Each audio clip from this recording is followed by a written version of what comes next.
নমস্কার, আজকে আমি বানাবো পোস্তের বড়া। এর জন্য যে পোস্ত নিয়ে নিয়েছি, এটা 100 গ্রাম পোস্ত। এতটা আমার চাই না, যতটা চাই নিয়ে নেব। তো এই পোস্তটাকে প্রথমে আমি মিক্সিতে গুঁড়িয়ে নেব। এই যে আমার পোস্তটা বাটা হয়ে গেছে, এই যে এতটা পোস্ত বেটেছি, মিক্সিতেই বেটে নিয়েছি। আর এটা কুচনো পেঁয়াজ আর কুচনো লঙ্কা, মানে মিহি করে একদম কুচনো। এবার আমি এগুলো সব মিশিয়ে নেব। পেঁয়াজটা দিয়ে দিলাম, কুচনো পেঁয়াজ, লঙ্কা, ঝালটা নিজেদের মতো করে নেবেন। এখানে বড় একটা পেঁয়াজ কুচনো। পোস্তটা দিয়ে দিলাম।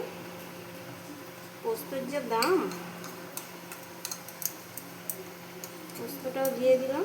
ভালো মতন এগুলো মিশিয়ে মাখিয়ে নিতে হবে। পরিমাণ মতো নুন দিয়ে দেবো,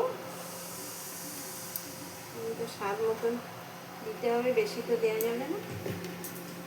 আর একটু হলুদ দিয়ে দেব। এবার এগুলো আমি মেখে নেব ভালো মতো।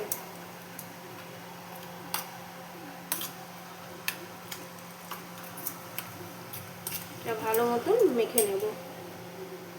কড়াতে আমি সাদা তেল দিয়ে দিয়েছি, তেলটা গরম হয়ে গেছে। এবার আমি বড়াটা ভেজে নেব।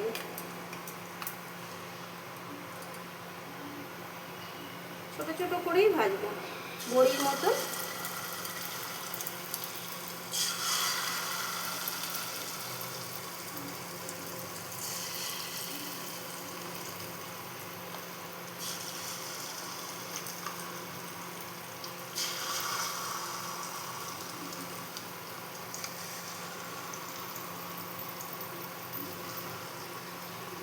এভাবে আমি বড়াগুলো ভেজে নেব।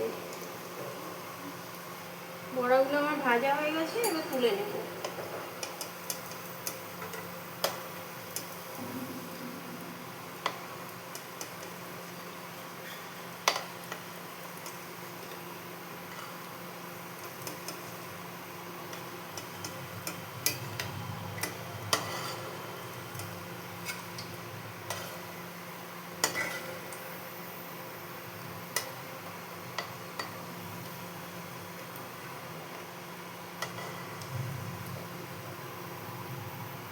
যে এতগুলো ভেজে নিয়েছি, বাদ বাকিগুলো ভেজে নিচ্ছি। পোস্তের বড়া রেডি হয়ে গেছে।